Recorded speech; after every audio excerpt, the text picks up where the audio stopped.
Hi, this is Turkey Hunting and Calling 101. What I'm going to go over today is, what I have in my turkey vest and some calls that I'm going to go over with you guys, ones that I really like and some good locator calls. First thing I'm going to go over is my turkey vest. This vest I got a long time ago from my grandpa. He, you can tell, it's not the most advanced camouflage, but it will beat out a turkey eye. And this is, what I have, and, it didn't cost any money.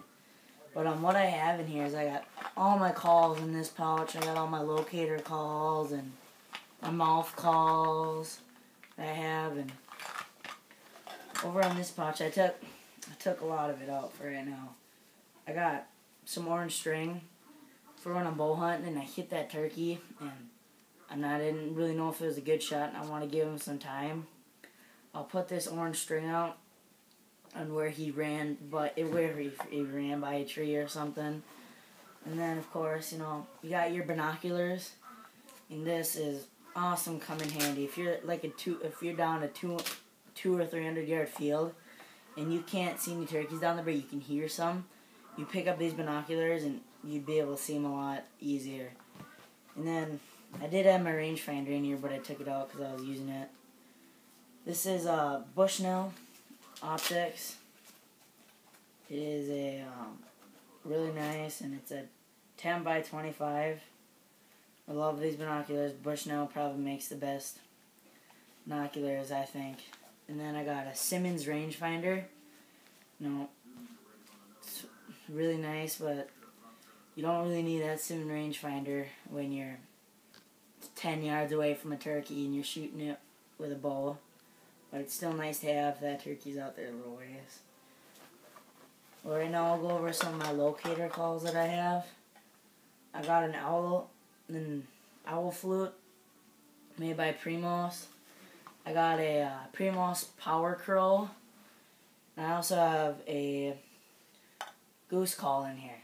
When I'm on turkey hunting and it's in the spring, there's mostly geese flying around. And those turkeys, I've heard them, they gobble at like everything. You can get rooster calls, you can get owl calls. But probably my favorite thing in the morning is using this owl call because it's so nice. And the only thing that's up that early is owls. And you might be able to find a turkey sitting up on his roost early in the morning by doing this call. And all you simply do is, you can put one finger on here, 2 fingers on here, or you can put no fingers on there. I really like 2 fingers on there because it gives it more of a deep owl. Like, what I mostly hear in Minnesota is the deep owls. So here's just this owl flute.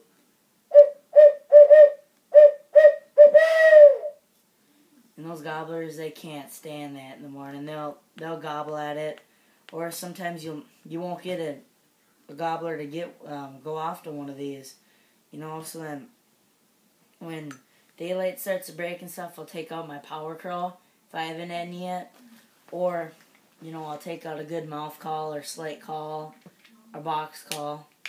But right now, I'm just going over location calls, and I really like this power crow because it gets more of a loud crow, but it doesn't sound like a crow mainly, but it just gets that crow noise out there. And this is what this sounds like.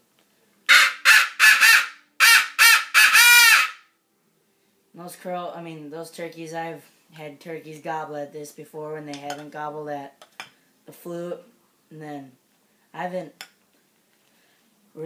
heard turkeys gobble at geese flying over before, but I've never actually brought out a goose call before. And everybody knows what a goose sounds like, it is. Right. Who knows? Some calls might work different in other places. And I know out west you can do a coyote call too. I heard people do, and they'll do elk calls and stuff. Right now I'll go over some of my mouth calls that I have. I use Primos mouth calls and Hunter Specialties. I just purchased these Primos diamond cut calls, and I haven't used them yet this season, but they seem pretty nice. They're yelping real nice. I bought the diamond edition. And if you guys know anything about this diamond edition, you know, if you've used them before, help me out, tell me about them. You know, but I really like is these Hunter Specialties. They fit in your mouth so nice, and probably my favorite one on there is the Double D. And then I have a raspy old hen and an easy rasp. You know, and with these, you can pretty much do any single call you want on a mouth call. They're really nice, they're really ethical, and probably just my favorite call.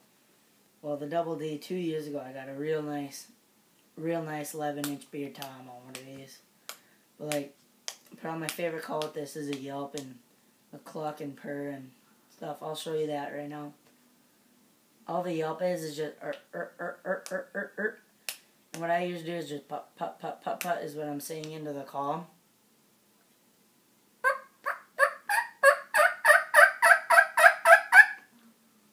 You know, and I mean, all you want is that dot, dot, dot, dot, dot, dot, dot, dot. And I mean, I've seen, you don't want it real loud because, I mean, those turkeys aren't screaming at each other across the field. I mean, you want it, you know, right away. If you start out with an owl call in the morning and you hear that turkey gobble, you might want to take out one of your mouth calls and just yelp at them real softly. Because those turkeys, they're not loud in the morning because they're sitting up on that roost still. I mean, just like any one of us, you know, we're not loud in the morning. We don't jump out of bed and start screaming. We're slowly talking, just like a turkey would be.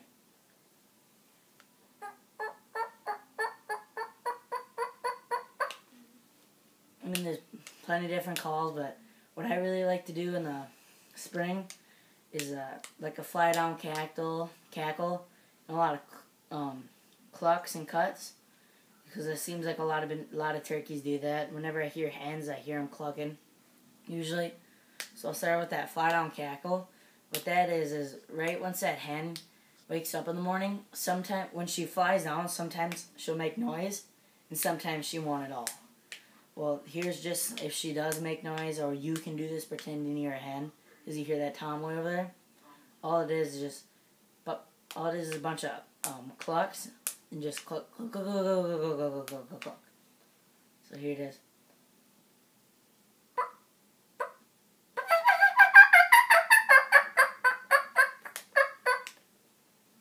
And then when that hen gets on the ground, I mean, she can do as many calls as she wants. But I really like to do that call in the morning if a gobbler, if he's hung up and he's out there ways, because then that means to him that hen is on the ground and she's going somewhere. And then what I like to do is I'll have a tom and a hen decoy out. So when that tom sees the other one right across the field and he sees that hen, he's going to come run right after that tom, hopefully to catch him, and, you know, then you'll get a nice close shot. But then you got, you know, your clucks, which I really like to use these. Whenever I hear hens, I always hear them clucking and purring. But here's a cluck, and I'll do a cluck and a cut.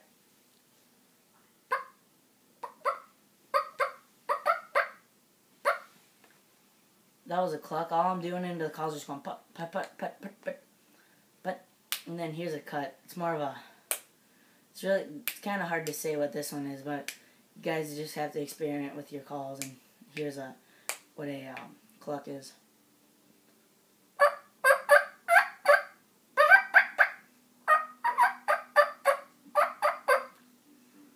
Cut. It's kind of like a yelp, but just a single note. We've seen a lot of turkeys been doing that, but that's just some of my calls that I really like to use in spring turkey hunting. Thanks.